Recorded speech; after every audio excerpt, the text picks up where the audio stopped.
औज़ु बिल्लाहि मिनश्शैतानिर्रजीम बिस्मिल्लाहिर्रहमानिर्रहीम व बिहि नस्तईन व हुवा खैरु नासिरिन व मुईन। अल्लाहुम्मा सल्लि अला मुहम्मद व आला मुहम्मद। सलामुन अलैकुम व रहमतुल्लाहि व बरकातुहू। सामीन मोहतरम, आज का हमारा मौजू सूरत मुहम्मद पढ़ने का सवाब और फजीलत। अज़न मोहतरम, ये सूरत मदीना मुनव्वरा में नाजिल हुई और इसकी टोटल आयात 38 हैं। नज़ूल मदीना मुनव्वरा में और टोटल आयात 38 हैं। इस सूरत में मुख्तलिफ मज़ामीन हैं। समय मोहतरम, सूरत मुहम्मद में मुख्तलिफ मज़मूनों के साथ बहस की गई है। मुख्तलिफ मज़ामीन मुख्तलिफ मौजू के साथ इसको ज़िक्र किया गया है। नंबर 1, ईमान और कुफ्र का मसला। इस सूरत में ईमान का मसला ज़िक्र किया गया है और कुफ्र का मसला ज़िक्र किया गया। और इस दुनिया में और इस जहां में मोमिनीन और कुफार के हालात का तकाबुल किया गया है।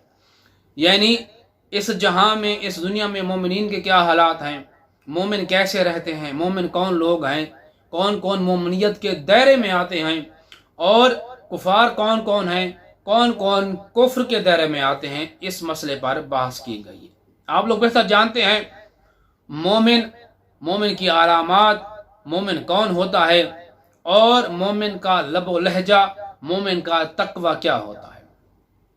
नंबर 2, दुश्मनों के साथ जंग बंदी के बारे में भी बहस की गई है और जिहाद के मसले पर भी वाज़ेह और तफसीली बहस की गई है कि जिहाद, किन किन पर जिहाद वाजिब है, कौन कौन हैं जो जिहाद में शरीक हो सकते हैं और वो कौन से लोग हैं जो जिहाद में शरीक नहीं हो सकते, और वो कौन लोग हैं जिनका जिहाद घरदारी है और वो कौन लोग हैं जिनका जिहाद मैदानदारी है, यानी मैदान में जाकर जंग करना उनका जिहाद है, और वो कौन लोग हैं जिनका जिहाद घरदारी करना, घर में काम काज करना है। इस मसले पर भी वाज़ेह और तफसील के साथ बहस की गई है। और जंगियों कैदियों के मुतालिक भी बहस की गई है कि जंगी कैदी, उनके माल, उनकी औलाद, उनकी अज़दवाज के साथ कैसा सलूक करना चाहिए। शरीयत मोहम्मद मुस्तफ़ा हमें क्या दर्स देती है, अल्लाह का मज़हब हमें क्या दर्स देता है कि हमें जंगी कैदियों के साथ कौन सा रवैया इस्तेमाल करना चाहिए, उनके औलाद के साथ, उनके अहलो आयाल के साथ कैसा सलूक करना चाहिए। नंबर 3, ज़मीन की सैर और गुज़श्ता अक़वाम के अंजाम के सिलसिले में तहक़ीक़ी बात की गई है कि ज़मीन पर सैर करो लेकिन तफ़रक़ा ना डालो, इंतशार ना फैलाओ। और जो गुज़श्ता अक़वाम थीं, जो गुज़श्ता कौमें थीं, उनके अंजाम के बारे में बहस की गई है कि जो राह रासत पर कौमें रहती थीं उनका क्या अंजाम था, और जो सिरात मुस्तकीम पर हट गई थीं उनका क्या अंजाम था। इस सिलसिले में भी तहक़ीक़ी बहस की गई है। और इन्फाक राह खुदा में खर्च करने के मुतालिक भी बहस की गई है कि अल्लाह की राह में खर्च कैसे करना चाहिए, क्या खर्च करना चाहिए, क्या खर्च नहीं करना चाहिए, अल्लाह के राह में क्या चीज़ हम दे सकते हैं और क्या चीज़ हम नहीं दे सकते। और सबसे अहम बात यह है कि अल्लाह की राह में सबसे अपनी महबूब चीज़ का सदका किया जा सकता है या अमूमी और गैर मोहब्बत वाली चीज़ का सदका दिया जा सकता है। यानी राह लिल्लाह में कौन सी चीज़ है जिसको हम सदका कर सकते हैं और दे सकते हैं। और नंबर 5, इसका बड़ा हिस्सा मुनाफिकीन के हालात की तशरीह करता है। मुनाफिक कौन लोग हैं, कौन कौन मुनाफिकत के दायरे में आते हैं और कौन कौन गैर मुनाफिक हैं। रसूल खुदा सल्लल्लाहु अलैहि वसल्लम इरशाद फरमाते हैं कि जो शख्स सूरत मुहम्मद की तिलावत करेगा, खुदा पर हक बनता है कि उसे बहेश्त की नहरों से सराब करे। हज़रत मोहम्मद मुस्तफ़ा सल्लल्लाहु अलैहि वसल्लम फरमा ये रहे हैं, जो बंदा सूरत मुहम्मद की तिलावत करता है, तादाद मुहैया नहीं की गई, एक दफ़ा पढ़े, 2 दफ़ा पढ़े, रोज़ाना पढ़े, बिला नागा पढ़े, किताब में यही दर्ज है, जो बंदा सूरत मुहम्मद की तिलावत करता है, रसूल खुदा फरमाते हैं अल्लाह पर हक ये बनता है कि जन्नत की नहरों से उस बंदे को सराब किया जाए। और इमाम जाफ़र सादिक़ अलैहिस्सलाम फरमाते हैं अल्लाहुम्मा सल्लि अला मुहम्मद व आले मुहम्मद, जो बंदा सूरत मुहम्मद की तिलावत करता है, सूरत मोहम्मद की तिलावत करने वाला बंदा कभी भी शक व शुबा उसके दीन में दाखिल नहीं होगा, शक व शुबा उसके दीन में दाखिल नहीं होगा, और खुदा कभी भी उस बंदे को फ़िक्र व फाका में मुब्तला नहीं करेगा, और हरगिज़ किसी बादशाह का खौफ भी तारी नहीं होगा।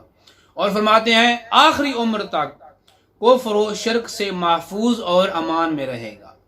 जो बंदा चाहता है मैं आखिरी उम्र तक, उम्र की इब्तदा से लेकर उम्र के आखिर तक मैं कुफ्र और शिरक में मुब्तला ना रहूं, शिरक से मैं आमान में रहूं, कुफ्र से मैं महफूज रहूं, उसे चाहिए सूरत मोहम्मद की तिलावत करे।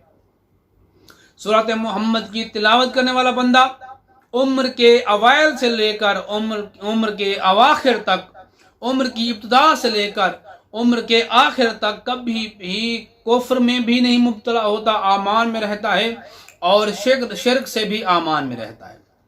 और फरमाते हैं सूरत मोहम्मद की तिलावत करने वाला बंदा जब इस दुनिया फ़ानी से रेहलत कर जाता है, जब फौत हो जाता है, तो अल्लाह सुब्हानहू व तआला 1000 फरिश्ता उस बंदे के लिए मुअय्यन करता है और हुक्म देता है, ऐ मेरे फरिश्तों जाओ इस बंदे की कब्र में जाकर नमाजें अदा करो, और उन नमाजों का सवाब उसी बंदे को मिलता है जो सूरत मोहम्मद की तिलावत करता था दुनिया में, और अब उसका आखिरत है, उसकी कब्र में जाके ये 1000 फरिश्ते नमाजें पढ़ते हैं और उन नमाजों का सवाब उसी बंदे को अता किया जाता है। और यही 1000 फरिश्ते बरोज़ क़यामत उसी बंदे के साथ साथ रहते हैं, उसे अमन व आमान वाले मकाम पर पहुंचा देते हैं। जब बरोज़ क़यामत हर बंदे के चेहरे पर अफरा तफरी होगी, परेशानी का आलम होगा, ये 1000 फरिश्ते उस बंदे के साथ रहेंगे और इस बंदे को अमन व आमान वाले मकाम तक पहुंचा देंगे, और वो बंदा हमेशा अल्लाह की आमान में रहेगा। और फिर फरमाते हैं, मासूम फरमाते हैं, जो हमारे और हमारे दुश्मनों के हालात देखना चाहता है उसे चाहिए सूरत मोहम्मद की तिलावत करे। क्यों? क्योंकि उसकी एक आयत में हमारा जिक्र है, एक आयत हमारे हक में नाजिल हुई है और एक आयत हमारे दुश्मनों के बारे में नाजिल हुई है। इमाम फरमाते हैं अगर कोई हमारा शिया, हमारा मोमिन कोई चाहता है हमारे हालात से और हमारे दुश्मनों के हालात से वाकिफ रहे, उसे मालूम होना चाहिए, तो उसे चाहिए सूरत मोहम्मद की तिलावत करे, क्योंकि सूरत मोहम्मद की एक आयत हमारे हक में नाजिल हुई है और एक आयत हमारे मुखालिफीन के बारे में नाजिल हुई है। सामीन मोहतरम कि तफसीर दुर मंशूर, तफसीर नमूना, तफसीर नूर सकलैन और किताब सवाबुल अमाल और इकाबुल अमाल में ये हदीस मौजूद है। सूरत मोहम्मद का पढ़ना बहुत बड़ी अजीम इबादत है, कुरान करीम की तिलावत करना बहुत बड़ी अजीम इबादत है। और ये थे चंद मज़ामीन जो सूरत मोहम्मद में ज़िक्र हुए हैं और जिन पर तफसीली बहस की गई है।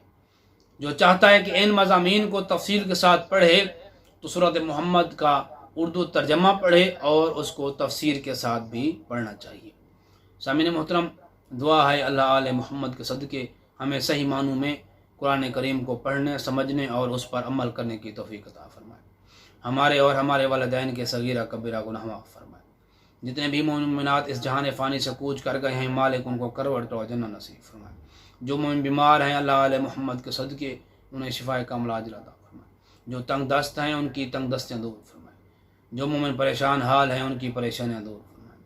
सबसे पहली, सबसे आखिरी और सबसे बड़ी दुआ है अल्लाह आले मोहम्मद के सदक़े यूसुफ़ ज़हरा के ज़हूर में ताजील अता फरमाए। अल्लाहुम्मा सल्लि अला मुहम्मद व आले मुहम्मद वअज्जिल फ़रजा क़ैम आले मुहम्मद।